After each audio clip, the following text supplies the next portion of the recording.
Lifestyle disorders की अगर हम बात करते हैं तो हमारी दिनचर्या उसमें एक बहुत इंपॉर्टेंट पार्ट प्ले करती है। मैं डॉक्टर अनु भारद्वाज हिम्स हॉस्पिटल डेरा बस्सी चंडीगढ़ से आज आपको बताऊंगी कि आयुर्वेद दिनचर्या के बारे में क्या कहता है और हम इस जो हमारी भागदौड़ वाली जिंदगी है, हमारा भागदौड़ वाला जो जीवन है, उसमें हम कैसे वो संतुलन बना के रख सकते हैं। अगर हम लाइफस्टाइल डिजीज की बात करते हैं तो आयुर्वेद में ये लिखा हुआ है, शास्त्रों में ये लिखा हुआ है कि सूर्य के उगने के साथ उठना, उससे पहले ही उठना और उसके साथ ही सो जाना, उसी से हमारी बॉडी के अंदर भी जो है वो दिन भर चेंजेस आते हैं।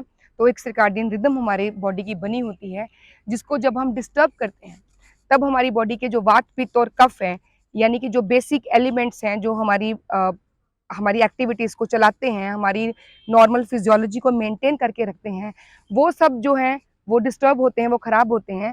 तो उसको हम कैसे मेंटेन करके रख सकते हैं? अगर मैं आज की बात करूँ और पुराने ज़माने की बात करूँ तो एक मेजर डिफरेंस जो है वो ये है कि पहले उस दिनचर्या को फॉलो करना आसान था, पॉसिबल था, क्योंकि तकरीबन सभी को सुबह सूर्य उदय से पहले ही उठना होता था और सूर्य की रोशनी में सारे काम करने होते थे। लाइट नहीं होती थी, बिजली नहीं होती थी और सबको खेत में जाना होता था काम करने के लिए। कोई खाना बनाता था तो वो भी लेके खेत में ही जाएगा और सूर्य छिपने के साथ साथ ही सारी एक्टिविटीज पॉज हो जाती थी और हम लोग सो जाते थे। तो एक रूटीन बना के रखना बहुत आसान था। लेकिन अगर मैं आज की बात करूं तो आज जो सॉफ्टवेयर का ज़माना है, सारा जो है आईटी का ज़माना है, तो डे नाइट मीन्स 24 आवर्स ही दुनिया जो है वो चलती जा रही है। तो कई लोगों का रूटीन जो है वो है ही ऐसा कि वो रात को जगेंगे या फिर शिफ्ट्स में हम लोग काम करते हैं, तो फिर हमारा कुछ रूटीन ही नहीं होता। ना खाने का रूटीन होता है, ना सोने का रूटीन होता है, किसी चीज़ का रूटीन नहीं होता। तो उस स्थिति में हम क्या कर सकते हैं?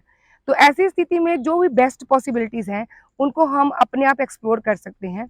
इनमें से जो चीज़ें अगर हमारी नाइट शिफ्ट भी चल रही है तो भी हम अपने खाने की जो टाइमिंग्स हैं उनको डे के फेजेस के हिसाब से अगर रखें और अपनी एक्टिविटी लेवल के हिसाब से रखें, तो हम फिर भी एक बैलेंस जो है इसमें क्रिएट करके रख सकते हैं। कुछ भी हम ऐसा नहीं खाएं जिसको पचने में बहुत ज़्यादा समय लगता हो या जिसको पचाने के लिए हमें बहुत ज़्यादा फिजिकल एक्टिविटी करने की ज़रूरत हो जैसे कि प्रोसेस्ड फूड्स हैं। ज़्यादातर देखा ये जाता है कि जो आईटी सेक्टर में काम करने वाले लोग हैं या डे नाइट शिफ्ट्स में काम करने वाले लोग हैं, तो वो easy to handle finger foods पे ज़्यादा भरोसा करते हैं, क्योंकि फटाफट से वो ऑर्डर करते हैं, वो आ जाता है और खा लेते हैं, काम खत्म। लेकिन उस फूड को पचाने के लिए जो हमारी बॉडी की मेहनत लगनी चाहिए, वो एक्टिविटी लेवल हम कर नहीं पाते, क्योंकि हमारी जॉब सीटिंग है, पूरा टाइम हम डेस्कटॉप के आगे बैठेंगे, एक्टिविटी होगी नहीं, तो वो उसको हम मेटाबोलाइज कैसे करेंगे? वो अल्टीमेटली वो सब कुछ जो है टॉक्सिन्स बन के, फ्री रेडिकल्स बन के या आम बन के, अगर हम आयुर्वेद की बात करूं, हमारे ही माइक्रो चैनल्स में जमा होता जाएगा और इवेंचुअली हम लोग सिक हो जाएंगे, हम लोग बीमार हो जाएंगे। तो बहुत ज़रूरी है अपनी बॉडी की एक्टिविटी लेवल को बढ़ा के रखना। अब सुनने वाले सबके मन में ये ध्यान आता होगा कि कैसे हम एक्सरसाइज कर सकते हैं अगर हम नाइट ड्यूटी कर रहे हैं। तो बिल्कुल कर सकते हैं। हम चेयर पे बैठे बैठे अपनी आर्म्स की, अपने पैरों की, अपनी नेक की, यहाँ तक कि अपनी बैक की, अगर हम अपनी बैक को स्ट्रेट रखते हैं, ये भी एक फिजिकल एक्टिविटी है। इसमें भी हम एक्स्ट्रा कैलोरीज बर्न कर रहे हैं।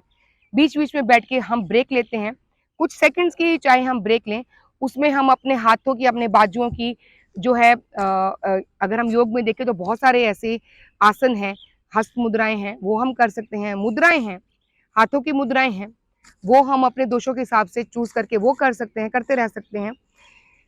हर आधे घंटे के बाद अगर हम एक ब्रेक लेके एक वॉक भी लेके आते हैं, तो वो भी जो हमारी बॉडी के एक्टिविटी लेवल को, हमारे सेलुलर मेटाबॉलिज्म को इंक्रीज करने में हमारी हेल्प करेगा।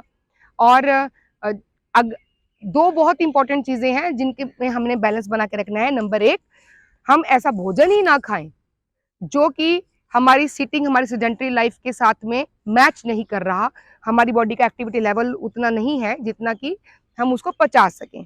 हम लोग लाइट फूड खाएं, फ्रूट्स, सैलड्स, स्प्राउट्स, इन चीज़ों पे ज़्यादा, रॉ पे ज़्यादा रहें, तो हमारी न्यूट्रिशन भी पूरी होगी और जो सेटिएशन है हमें वो भी आती है, हमारा पेट भी अच्छे से भरता है, बीमारियों से भी हम दूर रह सकते हैं। लेकिन कुक्ड फूड भी अगर हमने खाना है तो कुक्ड फूड भी हम किस फेज में खाएंगे, तो जैसे दिन में हमारी चर्या रहती है, बिल्कुल उसी तरह से ही हम अगर अपना रूटीन बना लेंगे तो हमारा बॉडी का रिदम भी है जो वो सेट हो जाएगा। क्या आप cancer, kidney fail, liver fail, heart problem या अन्य किसी गंभीर बीमारी से परेशान हैं और आपको डॉक्टर ने लिवर या किडनी ट्रांसप्लांट या फिर कैंसर के लिए कीमोथेरेपी और अन्य किसी ऑपरेशन के लिए बोल दिया है? तो रुकिए, हिम्स हॉस्पिटल में Ayurveda, naturopathy, panchakarma, diet and lifestyle management और एलोपैथी की मदद से हर लाइलाज रोग का इलाज किया जाता है। यहाँ 60 से 70% लोगों का डायलिसिस बंद हो जाता है और जिनका डायलिसिस शुरू होना होता है उनको डायलिसिस करवाने की जरूरत ही नहीं पड़ती। हिम्स में स्टेज 4 कैंसर के कई पेशेंट्स को नई जिंदगी मिली है। अगर आप हिम्स हॉस्पिटल में एडमिशन लेना चाहते हैं, जो अब पूरे देश में कई स्थानों पर खुल चुका है, या घर बैठे हिम्स की सुविधा हिम्स एट होम का लाभ उठाना चाहते हैं, तो स्क्रीन पर दिए गए नंबर 8270482704 पर कॉल करें। धन्यवाद। इसके अलावा जो लोग डायबिटिक हैं, जो ऑलरेडी लाइफस्टाइल डिजीजेस से जूझ रहे हैं, उनके लिए तो मैं स्पेशली ये वाली बात मेंशन करना चाहूंगी कि कोई भी डाइट, कोई भी मेडिसिन, कितने भी यूनिट्स आप इंसुलिन चाहे लेते रहिए, जब तक आप अपनी बॉडी की एक्टिविटी लेवल को नहीं बढ़ाते, आप बैठे बैठे अपने पैर हिला रहे हैं, पैरों की उंगलियां हिला रहे हैं, हाथों की रोटेशन कर रहे हैं, ये भी एक फिजिकल एक्टिविटी है। And let me tell you one thing कि हाफ एन आवर की physical activity, organised physical activity I am talking about, exercise, वो आपके 2 यूनिट इंसुलिन के बराबर होती है। तो आहार और जो है हमारा एक्सरसाइज, इसमें हम बैलेंस अपनी रूटीन के हिसाब से आप स्वयं बना सकते हैं। इसमें कोई हमारी हेल्प नहीं कर सकता, हम खुद ही अपनी लॉजिक को इस्तेमाल करके ये सब चीज़ें कर सकते हैं। इसके अलावा और जो बहुत सारी चीज़ें हमारे आयुर्वेद में लिखी हुई हैं कि अलग अलग दोषों के लिए डे के अलग अलग पार्ट में उन्होंने कुछ चीज़ें परमानेंटली दे दी। जितनी भी हमारी बॉडी की ओपनिंग्स हैं, उस सब में हमें कोई ऑयल या घी लगाना है डेली लेवल पर, नेवल में भी लगाना है, कान में भी, नाक में भी। तो इससे हमारी जो वायु है वो भी शांत रहती है। जो इनमें रहने वाला माइक्रोफ्लोरा है, माइक्रो ऑर्गेनिजम्स हैं, वो भी, उनकी भी जो एक हेल्दी पॉपुलेशन जो है वो बनी रहती है। इसके अलावा जो इनका शोधन भी होता रहता है। तो ये भी हमें अपनी रूटीन का एक हिस्सा बनाना है। जब भी हम सो के उठते हैं तो हमें बिना कुल्ला किए पानी पीना है, थोड़ा थोड़ा, लेकिन बहुत ज़्यादा एकदम से नहीं पीना है। उसके बाद में हम फ्रेश हो जाते हैं, टॉयलेट जाते हैं। उसके बाद में पहले हमें मंजन करना है, दातुन करना है। अपने नेवल में, कान में, नाक में हमें ऑयल, चाहे वो सरसों का हो, चाहे वो देसी घी हो, चाहे वो नाभि ऑयल हो, कुछ भी हम उसमें लगाते रहें। ये चीज़ें सुनने में बहुत छोटी छोटी लगती हैं, लेकिन इनका असर हमारी बॉडी पर, हमारी सेहत पर बहुत बड़ा है, क्योंकि ये हम कंसिस्टेंटली एक साधना की तरह रोज रोज अपने लिए करते हैं। तो मैं यही सबसे रिक्वेस्ट करूंगी कि आपका नेचर ऑफ जॉब चाहे कोई भी हो, हमें समय के अनुसार अपनी दिनचर्या को शास्त्रों में दी हुई दिनचर्या के हिसाब से एक सिंक में लेके आना है, एक बैलेंस में लेके आना है, सो दैट हम कम से कम लाइफस्टाइल डिसऑर्डर्स से बच सकें, अपने हार्मोनल बैलेंस को बना के रख सकें। Thank you so much. तो चंडीगढ़ में जो अभियान शुरू हुआ था, अब गुड़गांव, अमृतसर, दिल्ली, जालंधर, जयपुर, जोधपुर, लुधियाना, पटियाला, संगरूर, कई शहरों में हिम्स शुरू हो चुका है। हिम्स की ब्रांचेस शुरू हो चुकी हैं। अब हमें सिर्फ आपकी मदद चाहिए। भाई राजीव दीक्षित की याद में ये हिम्स शुरू हुआ था। भाई राजीव दीक्षित चाहते थे पूरे विश्व में आयुर्वेद का डंका बचे, आयुर्वेद की वजह से भारत विश्व गुरु बने। हमें आपकी मदद चाहिए।